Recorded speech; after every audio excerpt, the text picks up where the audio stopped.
de las venas decíamos que requiere de estas válvulas para ir subiendo en contra de la gravedad. Entonces, estas válvulas se van a encontrar en toda la parte inferior, ¿sí? Desde la vena cava inferior hacia abajo, es decir, desde los pies más bien hacia la vena cava inferior. Los miembros superiores, desde los dedos de las manos hacia los hombros, también van a requerir esas válvulas, precisamente porque la sangre iría en contra de la gravedad. Y bueno, de los hombros, cuello y cara no tendría esas válvulas, puesto que ahí sí cae la sangre por gravedad hacia la vena cava superior.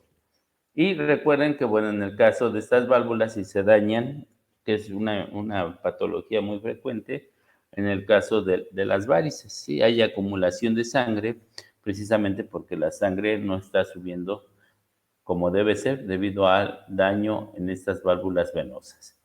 En este caso igual tendría un endotelio en la parte interna, tejido epitelial de tipo plano simple, una capa elástica mucho más delgada que en el caso de las arterias, una capa muscular y una capa de tejido fibroso mucho más delgado que en el caso de las arterias. Aquí lo vemos, el endotelio, que es un epitelio plano simple.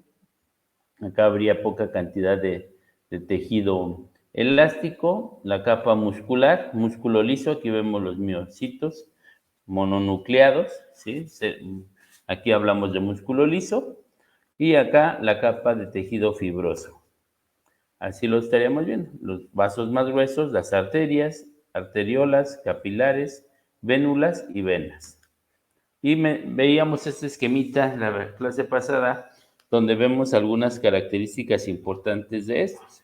Vemos que todas van a tener un endotelio. Este endotelio dijimos que va a ser un epitelio plano simple. Y dijimos que estos epitelios se encuentran en los lugares donde se requiere un intercambio, ¿sí? Un intercambio en este caso, de gases, ¿no? Como es el CO2 y el oxígeno. Entonces, todas tienen endotelio, pero ¿dónde se lleva a cabo el intercambio de estos gases? Pues justamente en los capilares. Entonces, el capilar solo va a tener el endotelio, no necesita ningún otro tejido, puesto que ahí se lleva a cabo la difusión de gases, de nutrientes y de los desechos del metabolismo celular. Luego aquí vemos entre la arteria y la vena, ya vimos son en la arteria vasos gruesos y muy elásticos, la vena vasos delgados y poco elásticos, y justamente esa elasticidad se la da el tejido elástico que vemos aquí en color azul, más cantidad de tejido elástico en las arterias que en las venas. Este tejido elástico solo se encuentra presente en estos dos, en arterias y venas, y ni la arteriola, ni el capilar, ni la vénula tienen tejido elástico. Luego nos vamos al tejido muscular. El tejido muscular lo tiene en mayor cantidad, aquí lo vemos, la arteria, en menor cantidad la vena, ¿sí? También la arteriola tiene poca cantidad de músculo liso, y ni el capilar ni la vénula tienen músculo liso. Y vamos con el tejido fibroso. Ya vimos que la arteria tiene tiene tejido fibroso, la vena tiene tejido fibroso, también la vénula, pero la arteriola y el capilar no tienen este tipo de tejido. Dijimos que el capilar solo tiene el endotelio. Algunas características, pues en cuanto a grosor, aquí el diámetro promedio, la arteria 4 milímetros, la vena 5 milímetros. Sin embargo, las paredes musculares, pues vean la diferencia. A pesar de que la vena parece ser más grande, 1 milímetro más grande, las paredes son mucho más delgadas, ¿no? Este llega a medio milímetro y acá de grosor 1 milímetro, ¿sí? A pesar de ser más delgadas. Entonces, este es el grosor de la pared. Nos referimos desde la capa de tejido fibroso hasta el endotelio. Si se dan cuenta, es mucho más delgado. El capilar, 8 micras, ¿sí? Y bueno, aquí un poco del grosor de las paredes de estos vasos sanguíneos. Profesor, Sí. Una pregunta, ¿la arteria tiene un diámetro menor para llevar mayor presión o para qué es?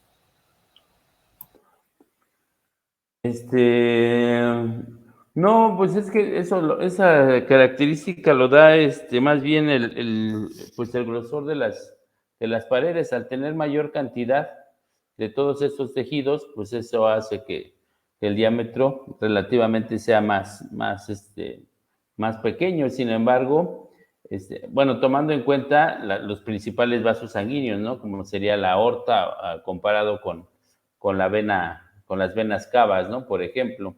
Sin embargo, pues esto es relativamente, es relativo, ya que al tener gran cantidad de tejido elástico, esta arteria pues puede incluso pues llegar hasta duplicar su tamaño, ¿no? Precisamente por la gran cantidad de tejido elástico que tiene, comparado incluso con la vena que podemos ver aquí, ¿sí? Por eso es que hablamos de vasos elásticos, ¿no? Bastante elásticos, porque tienen gran cantidad de tejido elástico. Entonces, esto permite incluso que pues incremente su tamaño, ¿no? Yo creo que un dato importante sería buscar cuánto es lo máximo que pueden llegar a expandirse estos grandes vasos, que ese dato ahorita no lo tengo, pero pues obviamente por la gran cantidad de tejido elástico que tiene comparado con las venas, pues sí llega a crecer demasiado ese vaso sanguíneo, pero en realidad ese diámetro pues lo da la cantidad de tejido que contiene, ¿no? Igual que el grosor de estos vasos. Por eso es que mencionábamos que a pesar de que pues parece ser 1 milímetro más pequeño que las venas, en cuanto al diámetro de las paredes, hablando desde la capa fibrosa hasta el endotelio, pues hablamos de un grosor de 1 milímetro, ¿no? A diferencia de la vena, que pues es medio milímetro, ¿no? Entonces, esa cantidad de tejidos extras que tiene, o la cantidad que tiene mayor en cuanto a los diferentes tejidos, le va a dar esa elasticidad. Entonces, independientemente de que estuviera en reposo o en actividad, esta elasticidad pues les va a permitir mayor flujo o menor flujo de sangre. ¿Sí? Yo creo que, bueno, aquí faltaría ver cuánto es lo que se puede llegar a expandir, ¿sí? Esta arteria, precisamente tomando en cuenta estas características, ¿de acuerdo? Pero pues bueno, prácticamente por las cantidades de tejido que contiene, ¿de acuerdo? Bueno. Sí, profe, gracias. Bueno, entonces, aquí pues un ejemplo de las válvulas venosas que veíamos. Si se dan cuenta, esto sería el músculo relajado. Aquí vemos las válvulas venosas llenas de sangre y justamente aquí con el músculo contraído, ¿sí? El músculo se contrae y entonces permite que las válvulas se abran y impulsen la sangre desde la parte inferior hacia la parte superior. Y pues bueno, este tipo de ejercicios lo hacen mucho los militares precisamente para estar manteniendo, ya que están todo mucho tiempo de pie, hacen este tipo de músculos desde los miembros de ejercicios en los músculos inferiores para estar manteniendo constante el flujo de sangre venosa hacia la parte superior. Sí, a veces a nosotros nos toca ahí hacer el servicio militar y bueno, cuando hay algún desfile, pues vamos los que nos toca marchar. Y bueno, nos quedaba, a mí me llegó a pasar que había muchos desmayados precisamente porque pues no están acostumbrados a hacer estos ejercicios y entonces hay acumulación de sangre en los miembros inferiores por estar de pie y bueno, pues ahí era donde había un desbalance de flujo sanguíneo, ¿no? Y de ahí pues que luego se desmayaban. Eso pues bueno, pasa a veces cuando uno está mucho tiempo de pie y no hace estos ejercicios, precisamente no impulsa la sangre hacia la parte superior. ¿Sí? Entonces, bueno, es un ejemplo de lo que podría suceder si no se hacen este tipo de ejercicios. Que bueno, finalmente se compensa, ¿no? Aquí vemos un esquema de la circulación mayor, ¿sí? Circulación menor, recuerden que va del corazón a los pulmones y de los pulmones de regreso al corazón para, bueno, después salir por la aorta.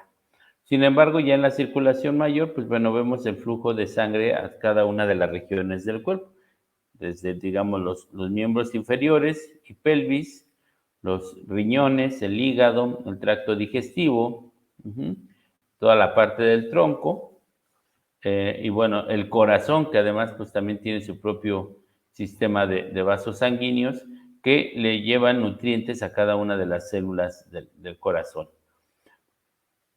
Acá en los pulmones, cómo se lleva a cabo ese intercambio gaseoso, y bueno, también en la parte superior, los brazos, y bueno, el cuello, cabeza y cráneo y cara, ¿sí? Y cerebro. Entonces, todo esto sería parte de la circulación mayor. Y si se dan cuenta aquí, vemos las válvulas, estas válvulas venosas que hablábamos. Aquí hay diferentes válvulas que van desde los miembros inferiores hacia pues prácticamente el tronco, llegando a la vena cava inferior. Y acá en el caso de la parte de la vena cava superior, pues bueno, vemos que estas válvulas solo se encuentran a nivel de los brazos, ¿sí? De los miembros superiores, precisamente porque pues desde los dedos hacia los hombros tiene que subir sangre, entonces también requiere de esas válvulas venosas. A diferencia del cuello, cráneo y cara, que bueno, la sangre cae por gravedad hacia la vena cava inferior. Sí, ya los demás, pues bueno, ya lo hemos estado viendo, los del flujo sanguíneo. Y entonces, bueno, vamos a hablar del sistema de conducción del corazón, que es justamente cómo se lleva a cabo los impulsos eléctricos generados por el músculo cardíaco que van a estimular el latido del corazón, ¿sí? Entonces aquí ya más o menos ubicamos diferentes regiones. Aquí ya ubicamos la aurícula derecha, aurícula izquierda, ventrículo derecho y ventrículo izquierdo. Pues justamente en la parte superior de la aurícula derecha vamos a encontrar una pequeña protuberancia, ¿sí? Que se le denomina nódulo. Ese nódulo se denomina nódulo sinoauricular o nódulo sinusal. Este nódulo sinusal o sinoauricular le denominan también el marcapasos natural del corazón, ¿sí? Y este es el lugar donde se va a generar ese impulso eléctrico para estimular inicialmente la contracción de las aurículas. Entonces vemos que pasa de este nódulo a este otro nódulo. Este otro nódulo se llama nódulo aurículo-ventricular porque se encuentra entre las aurículas y los ventrículos. Entonces, la señal se inicia en este nódulo sinoauricular o nódulo sinusal y pasa hacia el nódulo aurículo-ventricular, pasando por estas fibras que vemos aquí. Estas fibras se encuentran entre el nódulo y nódulo. Entonces se llaman fibras internodales. Pasa la señal, aquí se detiene brevemente ese impulso eléctrico y después pasa por estas ramas que vemos que es el haz de His. El haz de His, la rama derecha, una rama izquierda y las fibras de Purkinje. Todo eso pues viene aquí la parte teórica, ¿sí? Entonces dijimos nódulo sinoauricular, fibras internodales, nódulo aurículo-ventricular, haz de His y fibras de Purkinje. Fibras del lado derecho, del lado izquierdo, y estas se van a encontrar, estas fibras de Purkinje se van a encontrar a lo largo del músculo de los ventrículos, de las paredes ventriculares, precisamente para estimular el latido cardíaco. Y bueno, aquí vemos este esquema, ¿sí? Donde vemos pues justamente este impulso generado, aquí vemos por el nódulo sinoauricular, aquí es donde inicia justamente ese impulso eléctrico y aquí vemos un poco de cómo se lleva a cabo ese potencial de membrana, que es justamente ese impulso eléctrico, ¿sí? Si se dan cuenta, aquí vemos la forma apantalonada de estos miocardiocitos o cardiomiocitos, su núcleo, la forma apantalonada, y decíamos que esto permite que este miocardiocito se una con estos dos a su vez con otros 4, y se unen mediante estas estructuras que se llaman discos intercalares. Entonces aquí lo vemos. Aquí vemos el potencial, ¿sí? De membrana, ¿sí? De cuando un miocardiocito se despolariza. es cuando inicia, cuando da ese efecto de contracción. Entonces aquí vemos un poco de potencial. Esto pues bueno, ya lo verán con más detalle en fisiología y biofísica, pero así lo verían el potencial de membrana de un miocardiocito. Me voy a ir a, bueno, ahorita un poco a esta imagen de acá. Es que creo que esta debería de tenerla antes. Aquí. Déjenme la pongo. La voy a poner acá. Permítanme. Acá. Aquí. Entonces, bueno, aquí podríamos ver, recuerden, ahorita vimos el potencial de membrana de un miocardiocito. Ese sería el potencial de membrana, ¿sí? Que es pues justamente cuando el miocardiocito se despolariza, es decir, cuando se inicia una contracción. ¿Qué diferencia hay entre esta y este, que sería el registro o de la actividad eléctrica del corazón, que se mide mediante un electrocardiograma? ¿Alguien me puede decir cuál es la diferencia entre este potencial y este, o este registro y este? 109 milivolts. Sí, bueno, ese sería parte de la actividad eléctrica. Pero ¿cuál sería la diferencia? Sí, aquí por ejemplo es un milivolt. Pero ¿cuál sería la diferencia entre este registro y este que es el electrocardiograma? Sí, porque pues ambos miden la actividad eléctrica, sí, al final de cuentas. Pero ¿cuál sería la diferencia entre este y este? ¿Sí, alguien tiene alguna idea? Aquí lo vemos. Y acá pues vemos el electrocardiograma. ¿Sí? ¿Alguien tiene alguna idea? Que uno es de una célula y el otro es de la suma de todas. Así es, sí, exactamente. Si se dan cuenta, este potencial de membrana es solo el registro de una célula individual. Entonces vemos el registro de la actividad eléctrica, pero de una célula nada más. Y en el electrocardiograma vemos el registro de la actividad eléctrica, pero de la suma de todas esas células que se encuentran en esa región, ¿sí? Entonces, por eso es que nosotros podemos medir esas dos actividades, desde la célula individual hasta la suma de todas las células que se encuentran en esa región. Sí, efectivamente, esa sería la diferencia entre medir una célula individual o la suma de todas las células.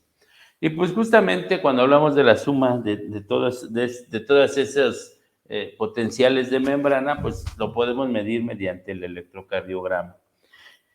Esto, pues bueno, les digo que lo vamos a ver con más detalle en fisiología y biofísica, pero bueno, lo vamos a mencionar ahorita de manera general, puesto que es importante, porque aquí vamos a medir pues justamente estas fases de bombeo, ¿sí? Que bueno, nos referimos a sístole y diástole, que corresponde justamente a este registro que vemos aquí.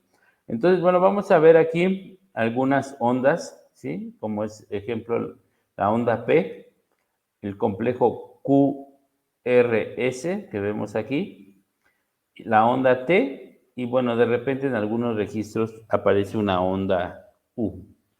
¿A qué corresponde esto? Pues la onda P va a corresponder a la despolarización de las aurículas, es decir, cuando las aurículas se contraen. Entonces, esta onda P nos da el registro de la contracción auricular. Y decíamos en el esquemita que pues va a corresponder justamente a este paso de la señal que va desde el nódulo sinoauricular o marcapasos natural, fibras internodales al nódulo aurículo-ventricular. Este va a ser, este paso de la actividad eléctrica de esta región a esta, va a hacer que las aurículas se contraen o se despolaricen. Y esto va a medirse mediante esta onda P. Decíamos que después se detiene brevemente ese impulso eléctrico, que justamente es en este segmento PR que vemos aquí.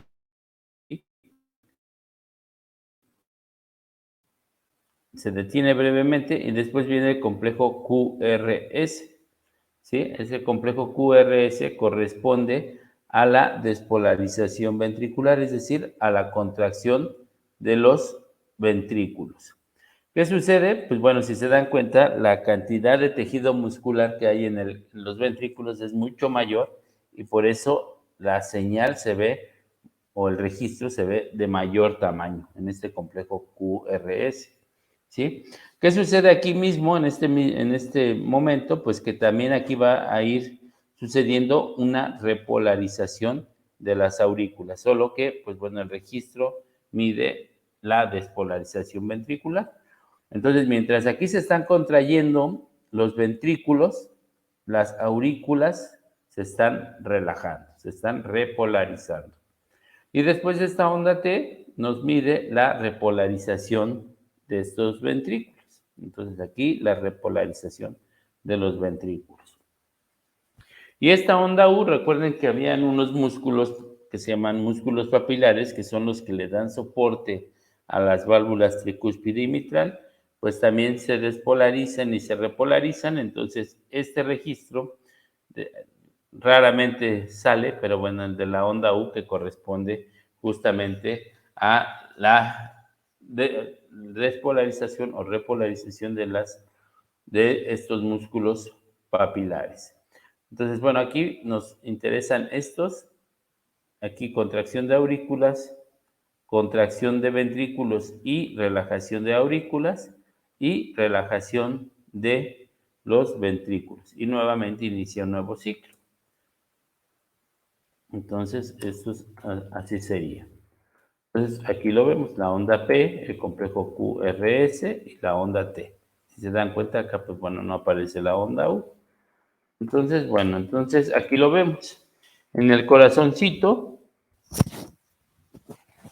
van ustedes a verlo así. Ya tenemos identificado la aurícula derecha y bueno, van a ver van a sentir una pequeña nodulación, ¿sí? Es un tejido como más rígido a nivel de la aurícula derecha. Ese es el nódulo sinusal o nódulo sinoauricular. También recuerden que a las aurículas le llaman atrios, entonces también lo pueden encontrar como nódulo sinoatrial.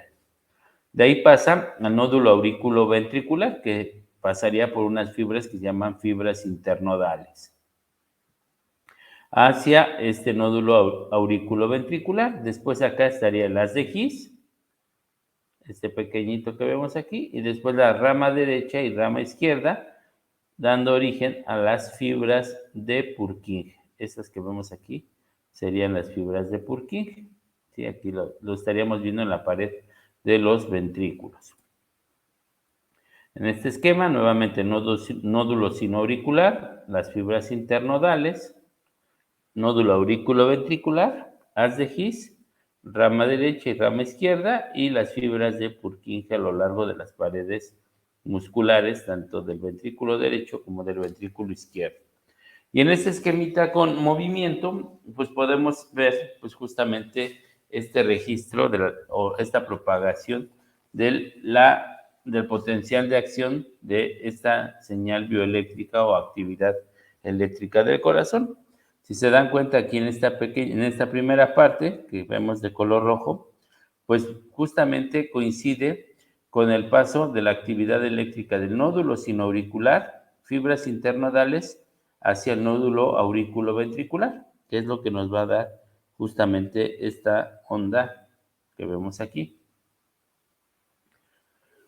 Luego estaríamos viendo aquí cómo se detiene brevemente la señal que corresponde a esta que vemos aquí, ¿sí? Hacia el haz de His, y después cómo pasa hacia las paredes, ¿sí? Ocasionando la contracción de los ventrículos, que es el complejo QRS que vemos aquí, que es de mayor tamaño. En este momento también está ocurriendo una repolarización de las aurículas que ya se despolarizaron o ya se contrajeron. Y después viene esta otra onda, que es la T, que es la de repolarización ventricular, que es cuando los ventrículos se relajan. Entonces aquí vamos bien, y ese ciclo, pues bueno, va sucediendo una y otra vez, que es la parte del ciclo cardíaco. En este esquemita, pues bueno, vemos cómo se lleva a cabo esa propagación de ese potencial de acción. Que, bueno, ya lo vimos en este esquema, así es como se lleva a cabo. Entonces, bueno, ya vimos que prácticamente el latido cardíaco va a consistir de dos fases.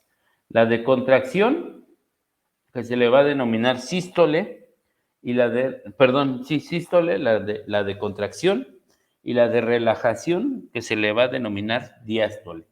Entonces, aunque veíamos en un inicio que la sangre pasa de la vena cava superior e inferior a la aurícula derecha y luego de ahí pasa al ventrículo derecho y así sucesivamente para oxigenarse y regresar oxigenada, ya vimos que pues en realidad pues no es así ese flujo, sino que va a consistir de dos fases de bombeo. Una en la cual se contraen las dos aurículas, entonces hablaríamos de una sístole auricular, y cuando se contraen estas aurículas va a darse una diástole ventricular, es decir, una relajación de los ventrículos, o sea, abriéndose la válvula tricúspide y mitral para permitir el paso de la sangre que estaba en estas aurículas hacia los ventrículos. Entonces, sístole auricular, diástole ventricular. Después ocurriría la otra fase, que es cuando se contraen los ventrículos. Entonces, vendría la sístole ventricular y diástole auricular, que corresponde a estos eventos de despolarización y repolarización. Entonces, cuando se da la sístole ventricular, se cierra la válvula tricúspide y mitral, se abre la válvula pulmonar y aórtica, y entonces impulsa la sangre hacia los pulmones y hacia el resto del cuerpo. Mientras tanto, se están llenando nuevamente de sangre las aurículas. Entonces, ocurre una sístole ventricular y una diástole de tipo auricular. Entonces, vemos que son dos pasos. Esto, pues bueno, aquí viene la parte teórica. Y aquí vemos sístole ventricular, se cierra la válvula tricúspide y mitral, se abre la válvula pulmonar y aórtica, y acá está ocurriendo una diástole auricular. Al revés, aquí cuando ocurre una sístole auricular, está ocurriendo una diástole ventricular, permitiendo la abertura de la válvula tricúspide y la válvula mitral y el cierre de la válvula pulmonar y aórtica. Entonces ya vimos que son en realidad dos fases de bombeo, una de contracción y relajación, contracción de aurículas y relajación de ventrículos, y después contracción de ventrículos y relajación de aurículas, y así sucesivamente, ¿sí? Van a ir ocurriendo esas sístoles y diástoles. Aquí lo vemos. Esta diástole se refiere a la diástole ventricular y esta sístole a la sístole ventricular, ¿sí? Sin embargo, pues ya vimos, ¿no? Que son dos fases. Mientras se contraen las aurículas, se relajan los ventrículos, y cuando se contraen los ventrículos, se relajan las aurículas. Entonces, constantemente está fluyendo la sangre. Entonces, bueno, aquí viene la parte teórica. Sin embargo, bueno, vemos que lo que mencioné en un inicio, o sea, dependiendo de la actividad física o de reposo que se encuentre el individuo, va a disminuir o aumentar el flujo de sangre, por lo tanto, de las contracciones del corazón para poder repartir sangre de acuerdo a estas necesidades. Es decir, en periodos de esfuerzo o de ejercicio va a necesitar un mayor flujo de sangre, entonces van a aumentar las contracciones, en este caso la frecuencia cardíaca, y en periodos de reposo pues va a disminuir, ¿sí? Vemos que el corazón pues no va a actuar de forma independiente, ya que el cerebro detecta las condiciones a nuestro alrededor, y estas condiciones pues bueno se refieren al clima, factores estresantes, los niveles de actividad física, y se van a encargar de regular el aparato cardiovascular para satisfacer las necesidades del organismo en estas diferentes condiciones. Y bueno, aquí vemos un poco de en este esquemita, podríamos ver un poco de los movimientos del corazón. Aquí, bueno, me gustó este esquemita porque, bueno, está bastante representativo de cómo se lleva el flujo de sangre. Y bueno, cuando se da la sístole y diástole, aunque en realidad aquí, bueno, el corazoncito pareciera que está de cabeza, ¿no? Ya que aquí vemos las venas cavas, ¿sí? Aquí vemos la aurícula derecha, la aurícula izquierda, les digo, es como si estuviera de cabeza, pero bueno, está bastante bien el esquema. Y aquí vemos, pues bueno, justamente cuando se da la sístole auricular, que se abre la válvula tricúspide y mitral, permitiendo el paso de sangre hacia los ventrículos. Y después cuando se contraen los ventrículos, que lleva la sangre, aquí vemos el cierre de la válvula tricúspide y mitral y se abre la válvula pulmonar y aórtica. Cuando se da la sístole ventricular, vemos que la sangre pasa del ventrículo derecho a los pulmones para oxigenarse, pero también del ventrículo izquierdo hacia el resto del cuerpo, hacia todo el cuerpo, ¿sí? Y después, bueno, regresa ya la sangre, en este caso del cuerpo, regresa la sangre ya con CO2 y con productos de desecho nuevamente a la aurícula derecha, pero también vemos que de los pulmones regresa oxigenada la sangre hacia la aurícula izquierda. Entonces vemos aquí todo el flujo de lo que sería sístole y diástole al nivel del corazón. Y también aquí, este esquemita podemos ver cómo cuando se lleva a cabo la sístole ventricular y que manda la sangre del ventrículo izquierdo hacia el cuerpo, vemos cómo también la manda hacia el mismo corazón. Entonces, en el nacimiento de la aorta, ahora que hagamos la disección del corazón, vamos a ver que hay unos pequeños orificios que corresponden justamente a las arterias coronarias, ¿sí? Las arterias coronarias, que son las arterias que se van a encargar de llevarle nutrientes al músculo cardíaco, ¿sí? Decíamos que aunque pasa la sangre por los ventrículos y luego por las aurículas, pues bueno, este no es un sistema de nutrición y de oxigenación de las células del corazón, sino que necesita su propio sistema para nutrirse. Y aquí pues veríamos las arterias coronarias. Bueno, esto pues ya lo empezamos a ver, el sistema de propagación, que lo veíamos más claro en el esquemita, pero aquí pues bueno, se los dejo, ¿no? Que va desde el nódulo auriculoventricular, nódulo sinusal, nódulo auriculoventricular, haz de His y fibras de Purkinje, y cómo se va dando pues justamente estas ondas y estos segmentos. La onda P, el complejo QRS, la onda T, ¿sí? Y que corresponden pues justamente a estos eventos de despolarización y repolarización. Y bueno, ahorita que veíamos el esquema pasado, veíamos pues justamente la circulación propia del corazón. Entonces decíamos que las células del corazón van a necesitar de su propio sistema, ¿sí? De vasos sanguíneos para poder llevar nutrientes a las células del mismo corazón. Entonces vemos que del nacimiento de la aorta, ¿sí? En la base de la aorta van a nacer o van a haber unos orificios de los cuales van a nacer las arterias coronarias. Aquí veríamos estas que son las principales. La arteria coronaria derecha, que va a encargarse de llevarle oxígeno y nutrientes al músculo cardíaco del lado derecho, y la arteria coronaria izquierda, que recuerden que es de mayor tamaño, puesto que lleva sangre a todo el cuerpo. Entonces aquí vamos a ver que esta se va a bifurcar en una arteria anterior, que va a ser la que se va a encargar de nutrir la parte anterior izquierda del corazón, y una arteria circunfleja que se va a encargar de irrigar la parte posterior izquierda del corazón. Entonces, estas serían las principales, y bueno, de aquí pues también se unirían las venas coronarias, que son las que van a recoger la sangre con desechos y con CO2 para llevarla de nuevo hacia las venas cavas. Aquí pues bueno, ya lo mencioné. Esto pues ya vimos que pues lo de los vasos sanguíneos, pero bueno, esto lo vamos a ver en la siguiente clase, cuando ya vemos circulación mayor, que vemos que hay 20 arterias importantes, que son las que atraviesan los tejidos del organismo y que se van a ir ramificando en vasos más pequeños, ¿sí? Arteriolas, capilares, y después recoger la sangre por medio de las vénulas y las venas. Entonces vamos a ver las principales arterias y las principales venas del sistema cardiovascular. Pero eso, bueno, ya lo vamos a ver la siguiente clase. Aquí, pues bueno, vemos de manera general estas arterias y venas.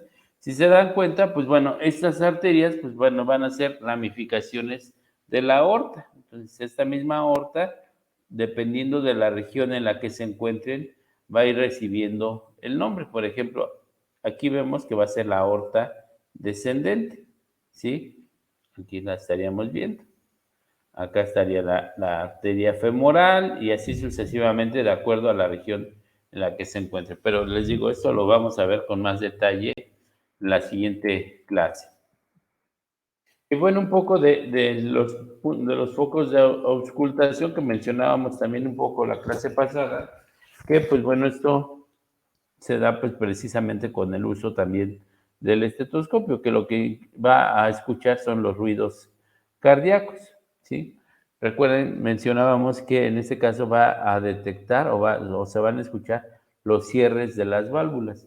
Poníamos de ejemplo una puerta, pues bueno, cuando abrimos la puerta no la vamos a escuchar, pero si la cerramos fuertemente, lo que se va a escuchar pues es justamente el cierre de la puerta. Entonces aquí, con el estetoscopio, lo que vamos a detectar justamente son los cierres de las válvulas. Y aquí están esos 5 focos de auscultación, que es el aórtico, que corresponde a la válvula aórtica, el pulmonar, que corresponde a la válvula pulmonar, este accesorio aórtico, el mitral, que corresponde al cierre de la válvula mitral, y el tricúspideo, que corresponde al cierre de la válvula tricúspide. Y aquí los vemos, justamente. Aquí estaría la válvula aórtica, acá estaría la válvula mitral, la válvula tricúspide y la válvula pulmonar. Y aquí estarían justamente esos focos de auscultación. Acá estaría el hueso que se llama el esternón, ¿sí? Que es el que va a encargarse de unir las costillas, y aquí estarían justamente estos focos de auscultación a nivel bueno, con el uso del estetoscopio. Y también, pues bueno, recordar que es importante también mediante esta anatomía superficial identificar pues justamente estos espacios intercostales, ya que ahora que estén en fisiología y biofísica van a hacer una práctica que corresponde pues justamente al electrocardiograma. Entonces van a tener que colocar electrodos en diferentes regiones, por ejemplo, en la línea axilar media, a nivel del cuarto espacio intercostal. Entonces aquí me dirían 1, 2, 3, 4 espacio intercostal, o en la línea paraesternal. Entonces, a la línea paraesternal, recuerden que se refiere a un lado del esternón. Entonces, línea paraesternal derecha, entonces sería al lado derecho del esternón, y así sucesivamente. Ustedes, mediante esta anatomía de superficie, van a ir colocando electrodos a lo largo del tórax para medir justamente la actividad eléctrica del corazón, que ya vimos, mediante el registro llamado el electrocardiograma. Y bueno, para terminar el día de hoy, pues bueno, ya algunas manifestaciones o alteraciones cardíacas. Aquí pues podemos ver, en este caso, estas válvulas, que es la mitral, está prácticamente adherida a las membranas de esta mitral. Entonces, aquí se limita el flujo de sangre desde la aurícula izquierda al ventrículo izquierdo. Entonces, a esta patología se le conoce como estenosis mitral. Entonces, esta válvula se dice que está estenosada. Aquí también pues vemos si hay daño en estas válvulas, ¿sí? Aquí vemos las cuerdas tendinosas, pero la válvula o estas válvulas están dañadas. Entonces a eso se le conoce como prolapso, en este caso de la válvula mitral, pero también puede ocurrir a nivel de la válvula tricúspide. Entonces, bueno, los vemos de manera rápida. Aquí por la estenosis de la válvula aórtica. Aquí es la válvula aórtica. También puede ocurrir a nivel de la válvula pulmonar. Entonces, bueno, esto va a ocasionar una disminución del flujo sanguíneo de cualquiera de estas cavidades hacia algunas de las regiones. Por ejemplo, si la válvula pulmonar está estenosada, pues disminuye el flujo sanguíneo desde el ventrículo derecho hacia los pulmones. O bien esta que es la estenosis de la válvula tricúspide, disminuye el paso de sangre de la aurícula derecha hacia el ventrículo derecho. Aquí pues un poco de las válvulas dañadas, en este caso la mitral. Si se dan cuenta, si se daña alguna de estas válvulas, aquí vemos la mitral, pero también puede ocurrir a nivel de la válvula aórtica, o a nivel de la válvula pulmonar, o a nivel de la válvula tricúspide, pues esto lo que va a hacer es modificar el flujo sanguíneo. Digamos, si fuera la mitral, cuando se da la sístole ventricular, o contracción del corazón, y que se abre la válvula pulmonaria aórtica, pues hay un reflujo de sangre hacia la aurícula izquierda. Aquí habría cuando se da la sístole auricular y se abre la válvula tricúspide y mitral, pues también hay un regreso de sangre desde la aorta hacia el ventrículo izquierdo. O aquí, si es la válvula pulmonar, cuando se da la sístole auricular, vemos que también hay un regreso de sangre desde la arteria pulmonar hacia el ventrículo derecho.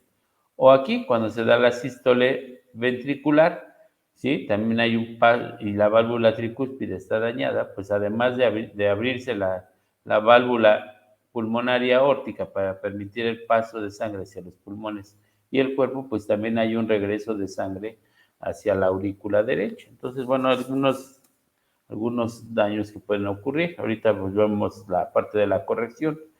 Y bueno, aquí la endocarditis bacteriana, que esto generalmente ocurre en adictos a drogas intravenosas.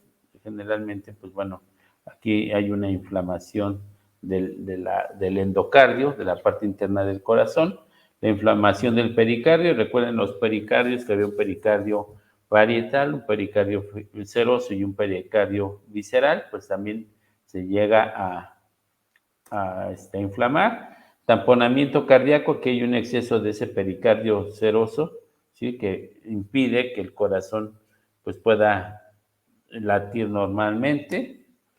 Y bueno, algunas otras patologías. Y bueno, ¿cómo se corrigen esas válvulas que vimos, esas válvulas estenosadas o esas válvulas con daños en los refuerzos de estas válvulas?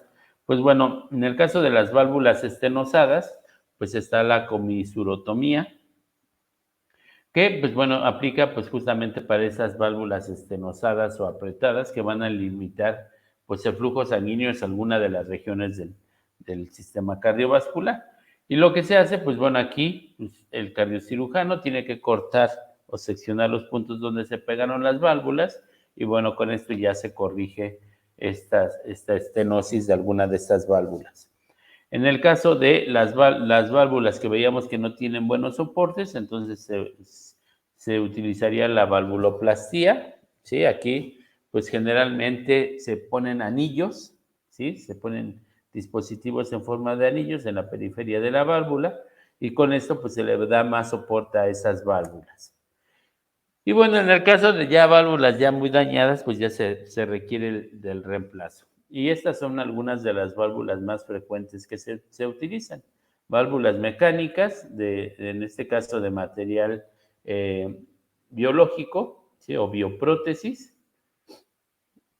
Aquí pues válvula de tejido porcino, válvula de tejido pericárdico o estas válvulas mecánicas. Aquí en el uso de estas válvulas, pues bueno, para esto, pues bueno, para cambiar la válvula, se cambia por completo la válvula, entonces es necesario de tener el latido cardíaco y por lo tanto se necesita una máquina que haga circular la sangre hacia un oxigenador y que sustituya la función de los pulmones mientras se trabaja con el corazón para cambiar estas válvulas.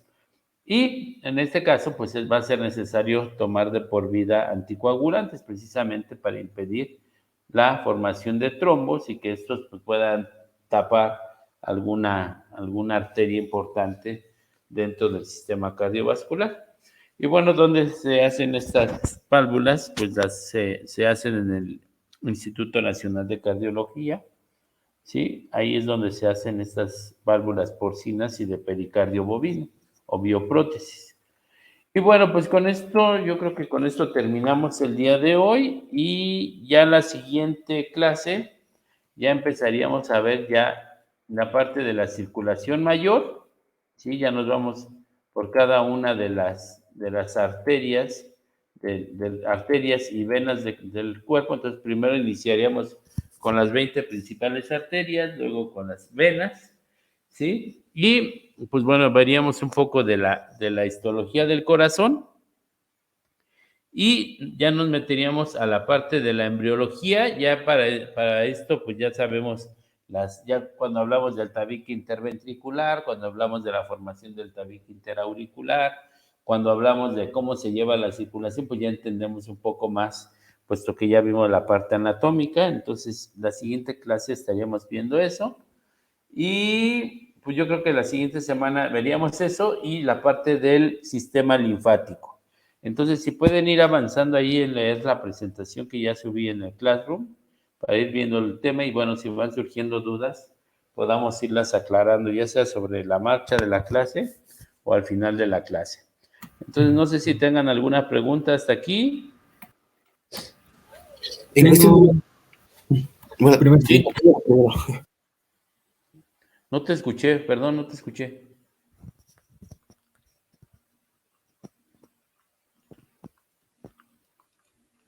No te escuché. ¿Podría repetir la pregunta? Bueno, yo iba a comentar en cuestión de las láminas. Sí. ¿Cuáles serían? ¿Cuáles serían las del siguiente? Es que te escucho cortado, pero sí, creo que eso, bueno, creo que lo que entendí es que es respecto a las láminas que se van a trabajar para el siguiente departamental. ¿Sí es eso?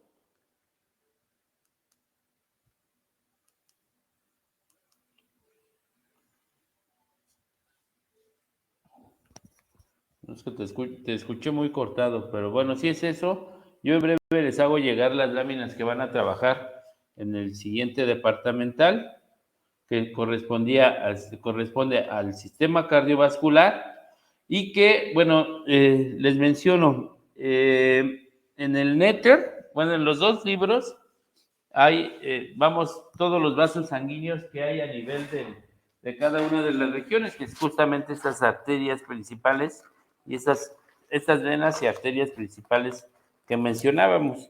Sin embargo, hay un esquema en el de anatomía cromodinámica que engloba las principales arterias y las principales venas del sistema cardiovascular. Entonces, para esta parte del sistema cardiovascular, las láminas que trabajamos, pues obviamente son las del corazón, la circulación menor, y en lugar de trabajar todas las arterias por cada una de las regiones, mejor nos vamos a ese esquema integrativo y ahí, pues bueno, ahí hay que ir respondiendo a cuál vaso sanguíneo corresponde, pero creo que es mucho más didáctico hacer esas dos láminas, las de venas y arterias, que irnos por cada una de las regiones. Entonces, bueno, esto yo en breve les hago llegar la información. Sí, de todas maneras, si me pueden mandar un mensaje. Hoy todavía tengo un poco pesado, puesto que todavía me falta calificar mi otro grupo de teoría y, bueno, empezar a subir calificaciones a mí me tocaron, creo, 3 o 4 grupos, subir calificaciones, entonces todavía hoy lo tengo un poco pesado, pero ya si quieren, después de hoy, ya me mandan un mensajito recordándome de qué láminas van a trabajar y, bueno, yo con gusto les mando el mensaje de a qué láminas corresponden. Entonces, pues no sé si haya algo más. Una duda, profesor. Sí, dime. ¿Cómo funcionaría un marcapasos? Tiene que ver con el electrocardiograma, ¿no? Sí, lo que haría es justamente iniciar ese impulso eléctrico del corazón, o sea, funcionaría como el nódulo sinoauricular. Bueno, si quieren, la siguiente clase lo vemos. Cuando se dañan estos nódulos, digamos, si se daña el nódulo sinusal o nódulo sinoauricular, que es el marcapasos natural del corazón, cuando se daña, quien toma el papel, ¿sí? O quien toma el control es el nódulo aurículo-ventricular. Entonces van tomando el control las diferentes regiones, ¿sí? Aunque no sería como el marcapasos el que inicia la actividad eléctrica, pero lo puede llegar a sustituir. Lo que sí va cambiando, pues justamente es en el impulso eléctrico. Entonces, les digo, si quieren la siguiente clase, vemos un poco de eso, porque si se daña el nódulo sinoauricular, que es el marcapasos natural del corazón, quien sustituye a ese sería el nódulo aurículo-ventricular. Si se daña este, quien tomaría el papel serían las células que se encuentran al nivel de las de His. Si se daña este, serían las fibras de Purkinje las que van tomando el control. Entonces, en el caso de cuando se pone un marcapasos, ¿sí? Que ya cuando se dañó el marcapasos natural, se pone un marcapasos, ¿sí? Este va a tomar el papel justamente del nódulo sinoauricular. Pero les digo, si quieren esa parte ya la retomamos en la siguiente clase, ¿sí? Pero bueno, el marcapasos lo que hace es sustituir ese nódulo sinoauricular mandando la actividad eléctrica del corazón, como funcionaría normalmente este nódulo sinoauricular, ¿sí? Sí, profesor. Pero les digo, ya el dato más preciso en cuanto a voltaje y en cuanto en cuanto a las contracciones y todo eso, ya se los doy la siguiente clase. Porque ahorita tendría que buscar la imagen. Sí la tengo ahorita, pero no recuerdo en cuál de mis carpetas tengo la imagen donde viene justamente esto. Y bueno, no, la siguiente clase ya lo retomo y lo vemos con un poco de más detalle, pero sí, justamente es esto, ¿no? Un marcapasos lo que hace es sustituir al marcapasos natural del corazón, que es el nódulo sinoauricular. ¿Alguien más?